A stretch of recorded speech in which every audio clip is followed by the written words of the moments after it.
Le Sénat des États-Unis a lancé une enquête sur les activités de World Liberty Financial, l'entreprise de crypto-monnaie liée à Donald Trump et à sa famille.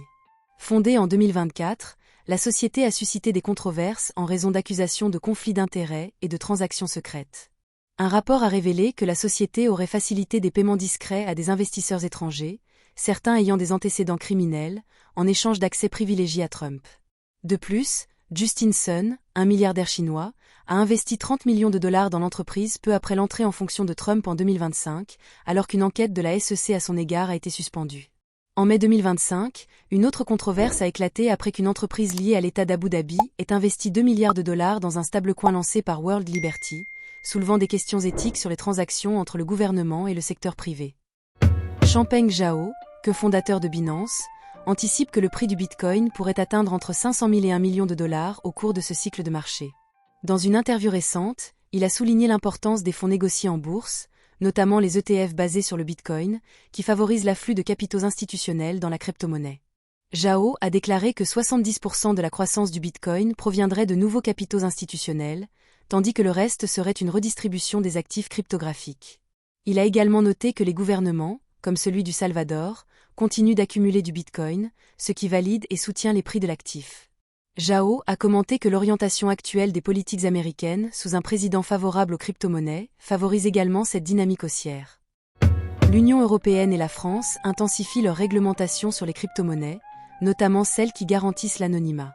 Ces nouvelles mesures visent principalement à lutter contre le blanchiment d'argent et le financement du terrorisme, soulevant des interrogations sur l'impact potentiel sur la vie privée des utilisateurs. Les crypto-monnaies, telles que Monero et Zcash, qui offrent un haut niveau de confidentialité, pourraient devenir le principal objectif des régulateurs. En conséquence, des craintes émergent concernant une possible criminalisation de l'utilisation de ces actifs numériques, transformant la vie privée en un délit. Les acteurs du marché crypto doivent s'adapter à ce nouvel environnement réglementaire, qui pourrait redéfinir les règles du jeu dans le secteur financier. Heureusement, des solutions émergent pour tenter de contrer la dictature monétaire qui se profile dans l'Union européenne et ailleurs. C'est le cas de Tari Lab, un nouveau réseau blockchain, qui a été lancé par des vétérans de Monero, mettant l'accent sur la confidentialité des transactions par défaut. Ce réseau utilise des méthodes de preuve de travail et intègre des technologies de cryptographie avancées pour garantir que les utilisateurs peuvent effectuer des transactions de manière anonyme et sécurisée. En promouvant un écosystème où la transparence des données est préservée, sans compromettre la confidentialité des utilisateurs, Tari vise à faciliter les transactions numériques tout en protégeant les informations personnelles. Ce lancement a eu lieu récemment et marque une étape importante dans l'évolution des crypto-monnaies orientées vers la vie privée, s'inscrivant ainsi dans une tendance croissante vers des solutions de finance décentralisées. Malgré plus d'une décennie de discussions sur la blockchain dans le secteur financier, de nombreux professionnels restent méfiants. Cette prudence s'explique par des doutes sur la nécessité de la technologie, l'absence de retour sur investissement clair et un manque de compréhension généralisée.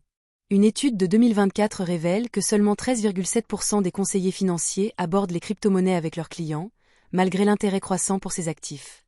En 2025, la blockchain évolue vers un outil essentiel, soutenu par des avancées réglementaires et une adoption institutionnelle croissante.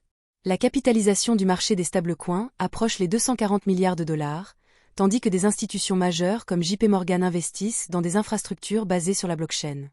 Ces systèmes promettent des règlements en temps réel, une meilleure conformité KYC-AML et une réduction significative des coûts des paiements transfrontaliers. Cependant, des défis subsistent, notamment l'intégration avec les systèmes existants et la nécessité de formation adaptée pour les professionnels du secteur. Depuis le début de l'année 2024, le secteur des meme-coins continue de dominer le marché des crypto-monnaies, affichant des performances remarquables malgré une chute généralisée des valeurs. Des projets notables comme le Trump, lancé en janvier 2025, ont vu leur valeur exploser, atteignant une capitalisation boursière de plus de 27 milliards de dollars en moins de 24 heures. En parallèle, des meme-coins tels que le Dogecoin et le Shiba Inu restent parmi les crypto-monnaies les plus suivies et échangées, bénéficiant d'un intérêt croissant des investisseurs. En revanche, la popularité des meme-coins soulève des inquiétudes éthiques et des critiques sur leur valeur réelle, souvent comparées à des bulles spéculatives.